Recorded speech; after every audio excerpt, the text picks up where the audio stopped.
Baik saudara, kembali lagi bersama saya Cutrita Kemala dalam Serambi Topik. Isu terhangat dan juga terkini dari Harian Serambi Indonesia akan kita diskusikan pada hari ini.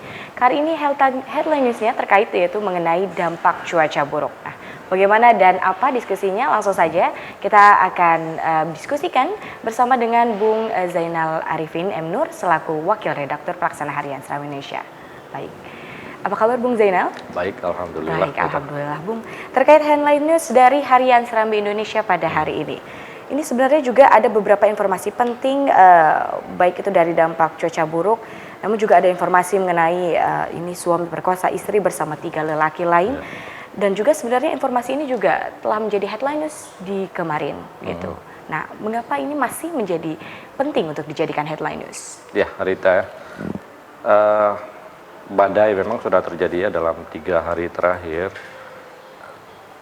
Kemarin ini juga menjadi headline kita ya. Baik. Tapi ternyata badai juga masih berlanjut.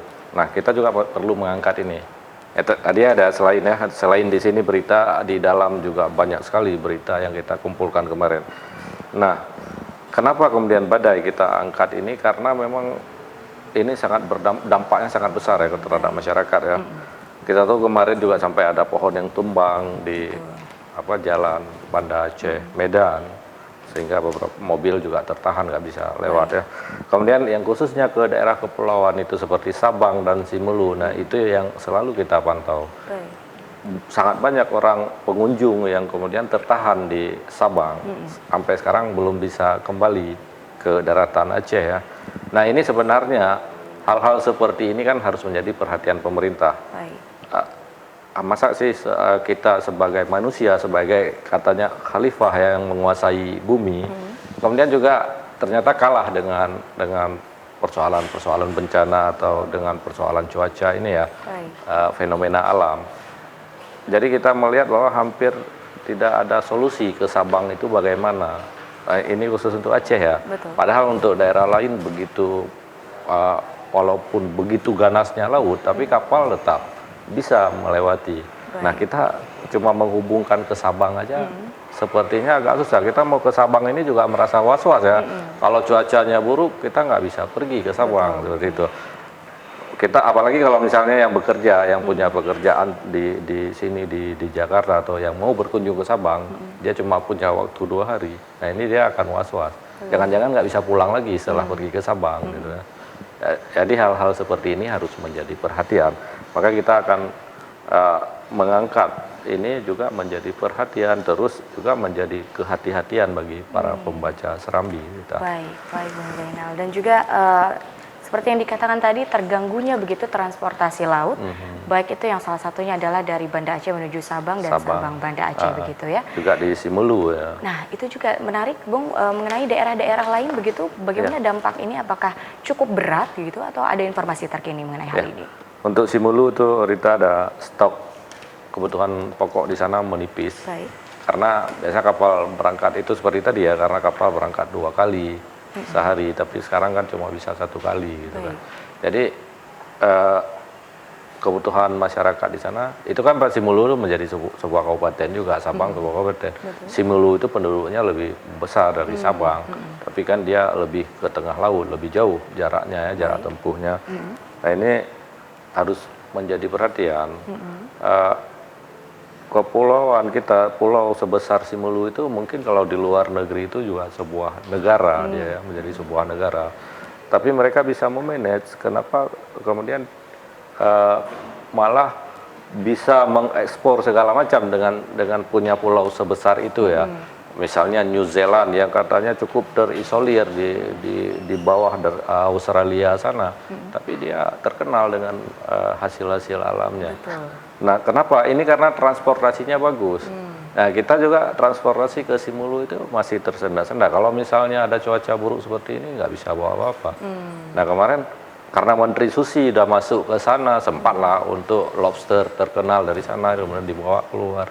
Tapi ya cuma Susi kan yang kemudian tidak kemudian berdampak kepada orang-orang yang lain. Seperti itu. Nah ini yang harus dicari solusinya, bagaimana kalau misalnya ada cuaca, kita sudah prediksi, ini terjadi hampir setiap tahun.